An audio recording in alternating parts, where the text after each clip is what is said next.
Nous poursuivons aujourd'hui nos entretiens avec ceux qui ont présidé France Supply Chain ou celle qui a précédé France Supply Chain qui s'appelait alors l'ASLOG, l'association des logisticiens. On a entendu Denis Lurette la semaine dernière. Vous le savez, dans quelques semaines aura lieu le 50e anniversaire de ces associations, on va dire comme ça. On est aujourd'hui avec Laurent Grégoire qui fut président de 1990 à 1993. Bonjour Laurent Grégoire. Bonjour. Bon, vous me confirmez qu'à l'époque, on ne parlait pas encore de supply chain. Non, même si le terme avait été créé en 1982, il n'est arrivé que une dizaine d'après, mais pendant ma présidence, on en a parlé, on pourra y revenir si vous le souhaitez. Alors oui, je veux bien qu'on en parle tout de suite, parce que ce qui est intéressant, on en avait parlé tous les deux, hein, on va le dire aux auditeurs, évidemment, on s'est parlé pour préparer cet entretien, et vous m'avez dit c'est intéressant parce que supply a plusieurs sens, et en fait on lui donne souvent le mauvais sens, et si on lui donne le bon, eh ben, on pourrait avoir une très bonne traduction, cette traduction qu'on cherche depuis tant d'années. Alors, oui, effectivement, ça a donc été créé lors d'un comité de direction de Philips en 82 entre le président de Philips et des consultants américains qui étaient venus le voir. Et durant la discussion, ils ont expliqué comment il fallait faire évoluer l'organisation dans une entreprise avec une direction qui devait s'occuper des flux de l'entreprise. Et pendant la discussion, à un moment, un consultant a utilisé le terme supply chain pour expliquer donc la chaîne de la supply, et le président de Philips a dit « Ah ben voilà de quoi il faut parler ». Et c'est comme ça que le terme, tout ça est écrit, on trouve des articles sur le sujet. Mais attention, dites-vous, il ne faut pas parler de chaîne de l'offre, mais bien de chaîne d'approvisionnement. Et enfin, plus exactement, voilà, il ne faut pas confondre les deux. Le terme supply américain a deux traductions en français. C'est l'offre et c'est l'approvisionnement. L'offre parce que l'offre et la demande en anglais, c'est demand and supply. Il y a une demande et on y répond par une offre.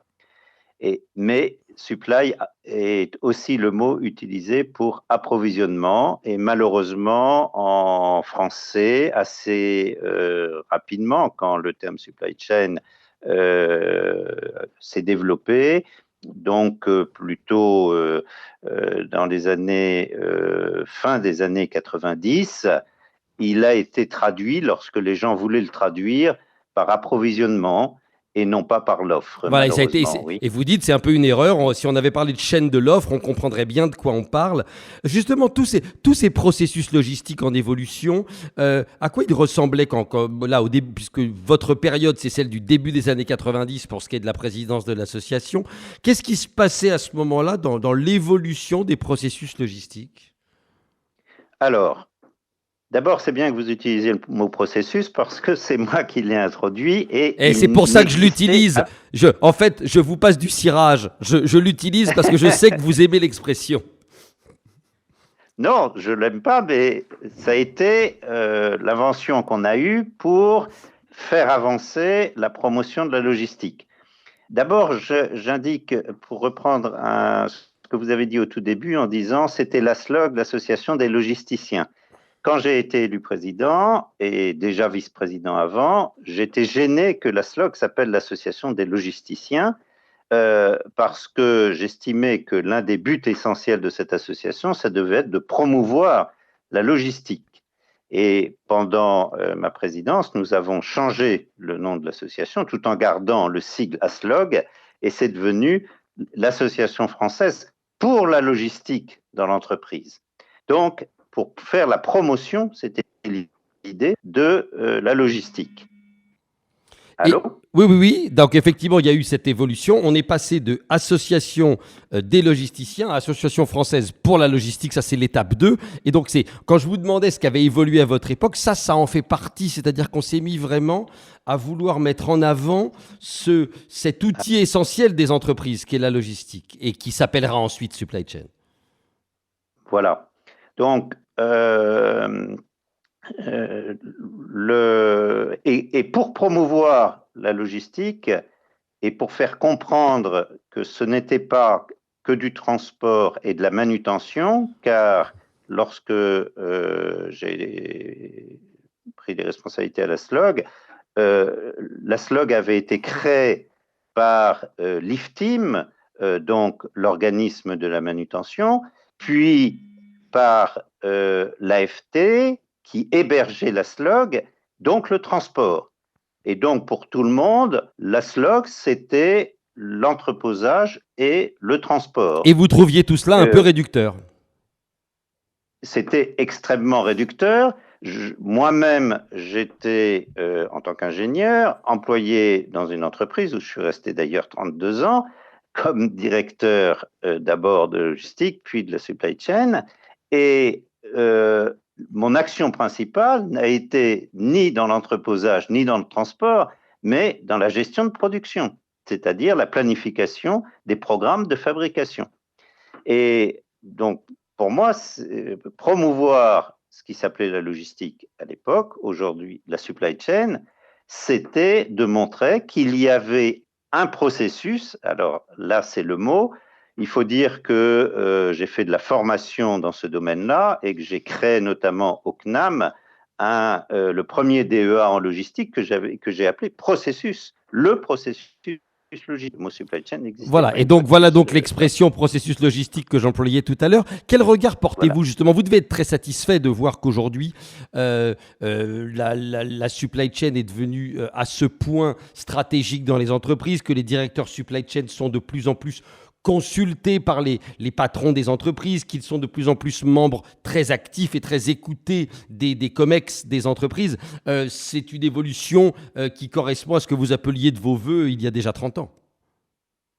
Oui, et que nous avons, bien sûr, que je m'en réjouis, et que nous avons commencé, puis que mes prédécesseurs, mes successeurs, pardon, ont suivi pour aboutir effectivement à la situation actuelle dont je me réjouis fortement, et le changement de nom de la SLOG l'a traduit. Ce que je veux dire aussi, c'est que pour mener ces actions, dès la fin des années 80, avant même que je sois président, quand j'étais vice-président avec Denis Lurette, il nous a semblé que pour convaincre les responsables d'entreprise, il fallait effectivement les contacter directement, ce que nous avons commencé à faire à chacun de nos assemblées générales et congrès dans ces années-là, et notamment durant ma présidence. On arrivait à faire venir des présidents ou des directeurs généraux. Je me souviens de ma première assemblée générale où il y avait le directeur général de Citroën de l'époque, etc.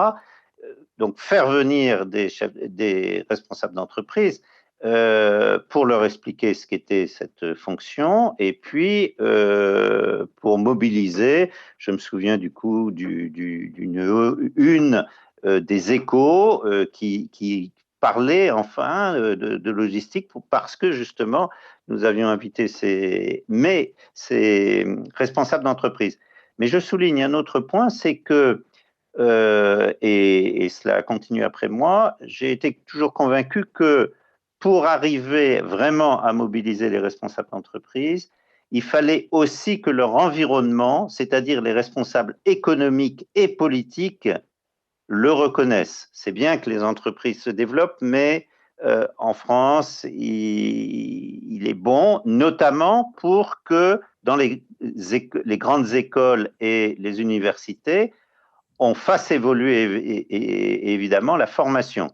À la fin des années 80, il faut savoir que le niveau de formation en logistique était au mieux, c'était un seul cas à Aix-en-Provence, en bac+3. Oui, c'est vrai qu'aujourd'hui, il y a pas mal de formations à bac+5. On en voit fleurir de plus en plus. Nous avons commencé durant ma 10 présidence, secondes. et puis ça s'est fortement développé ensuite, les formations en bac+5, puis bac+8, puisque j'ai créé les premières formations en thèse. Ouais. Et, oui, et puis il y a de plus en plus aujourd'hui dans les grandes écoles de master et autres. On doit s'arrêter. Malheureusement, Laurent Grégoire, on pourrait parler de cela, j'en suis convaincu, pendant des heures. On doit malheureusement s'arrêter. J'espère qu'on se retrouvera le 8 décembre, puisque c'est là qu'on soufflera les 50 bougies et qu'on pourra se parler encore. Merci beaucoup à vous de nous avoir donné ce regard historique et moderne sur l'évolution de la supply chain. Merci beaucoup, Laurent Grégoire. Je vous en prie, merci.